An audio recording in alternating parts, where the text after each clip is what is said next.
When you think of onyx, you probably think of a pure black stone, but there's a little more to it to that. And we're going to learn 5 of those things in particular in today's video, 5 facts about onyx. Many gemstones, such as onyx, have been tied to different subsets of cultural and religious belief. That's why I make so many videos about gemstones here at A World of Spirituality, in addition to video essays on the many facets of different schools of religious belief. If a channel dedicated to religious diversity is what you're looking for, mine's the one for you. First, we're going to learn about the composition of onyx.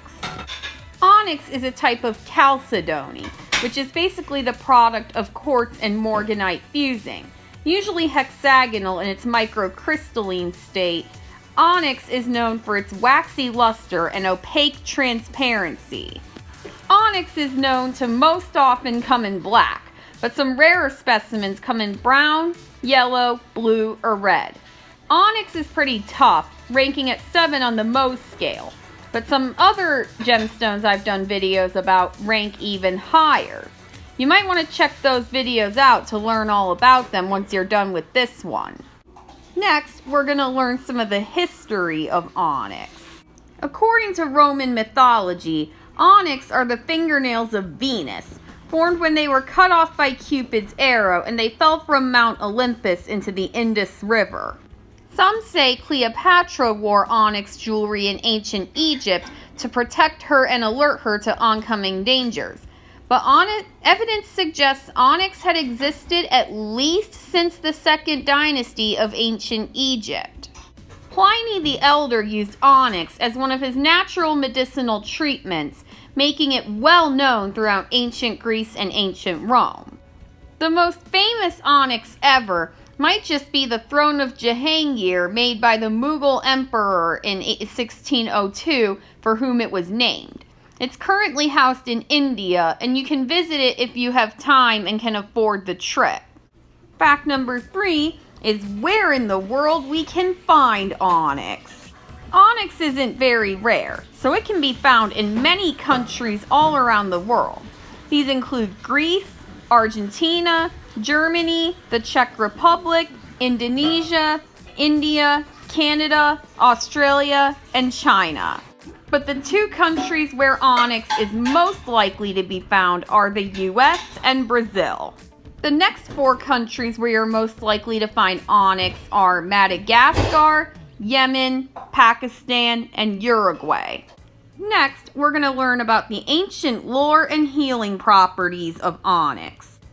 Throughout time, many people have believed that onyx can be used to give strength to people during dark nights or lonely times, and also that it can offer some protective abilities, like being able to tell whether your relationships will live into the future.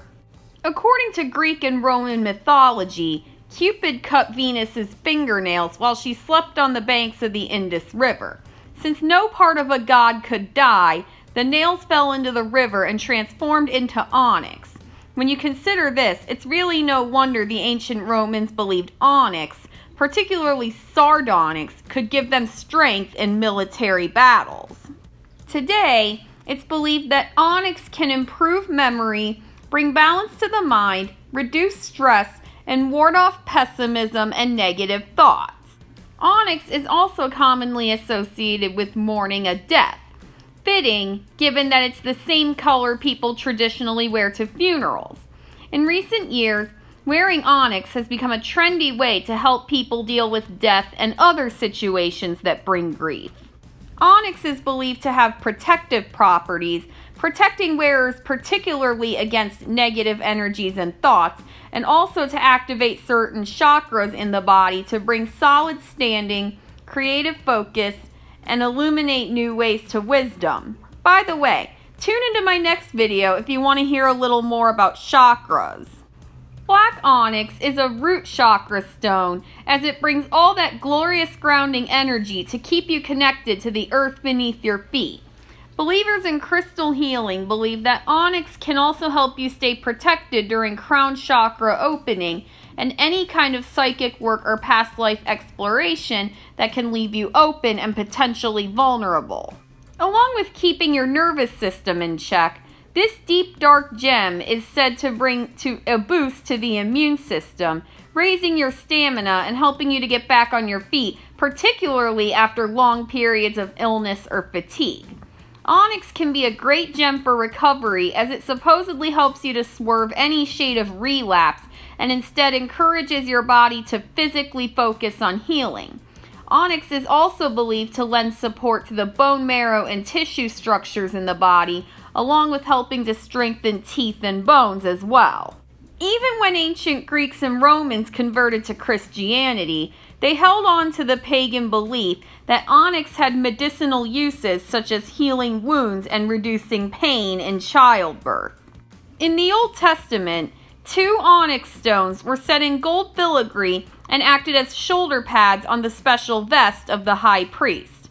Onyx was also placed in the 4th row of the breastplate, along with the beryl and stone and jasper, and they were encased in gold.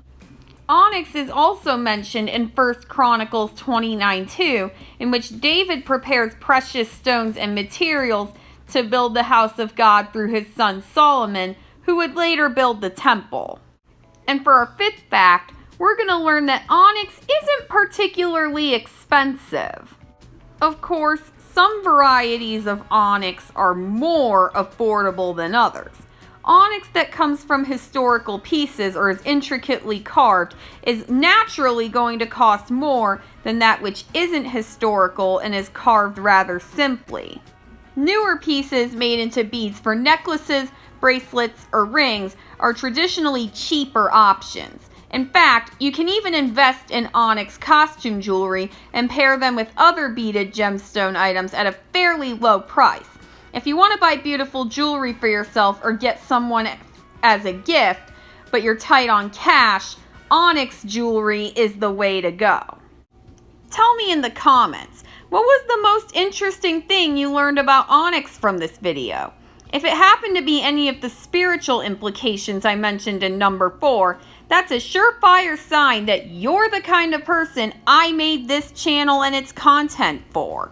So why not check out this link to a video like this about bloodstone and also to the one on the right about 2 categories of religious thought.